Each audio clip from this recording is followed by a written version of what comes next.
Good afternoon. This video is about retracements and how we get back with the trend after what we believe could be a retracement. And so how do we know that it's a retracement? Well, that's why we have these volume control patterns here. And we're going to use crude oil. This is the August contract from July 13th. We're going to start off with the 5 minutes. We look at 5 minutes for our triggers. And if you notice, the first black, tells me that we have increasing down. That's why it turns black. But after everything's said and done, as we go sideways, you can see the volume patterns losing steam. So during this whole pattern, the volume patterns have really decreased from almost 5,000 here to a little bit less than 1,600. But when we take out highs with increasing volume, okay, obviously the key is taking bar highs out. When we take out bar highs out with increasing volume, that's our trigger to buy it. In this case, it's 48 versus 26 risk, a little bit over $200 on a one lot.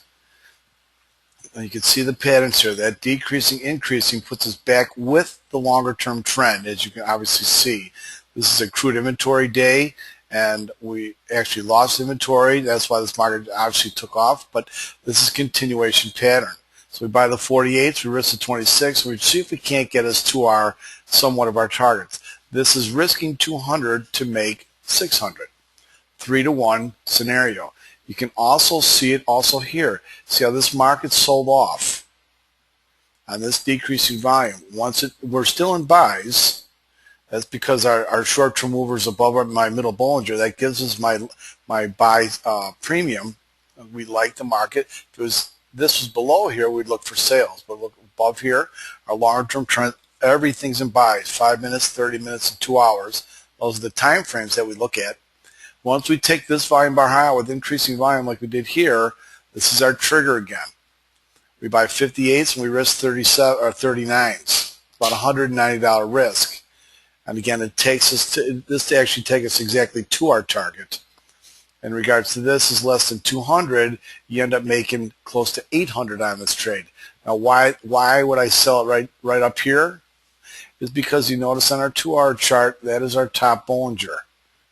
That is our top Bollinger. Bollinger bands are very important to me in our little system here. But the talk today is what's retracement and what is the start of a new trend. Okay? You can also see it in the 5-minute S&Ps. The 5-minute S&Ps. You see this increasing up. Obviously, the trend is lower after this morning. You can see how we have a negative bias on the market on the short term, 5-minute. And once we start to see this decreasing black, increasing red, it gets us back with the trend again. And in this case, we'd be selling 21 quarters with a 22.5 risk, a little bit over a point. And we try to sell, obviously, this would be our new trigger. We sell that, risk this bar to get back with the trend. And it takes us to our target. This is 17.5. I know it's only 4 points, but I'll show you why we would be getting out that 17.5 level. And it has to deal with this 2-hour mover. Again, we look at 3 different time frames, but once it gets to this support level, that's our signal to get out of the trade. Okay, 2 hours still in buys. You can see how the short-term mover is above my middle Bollinger. So even on the 5-minute, it gave us a little bit of a sell signal.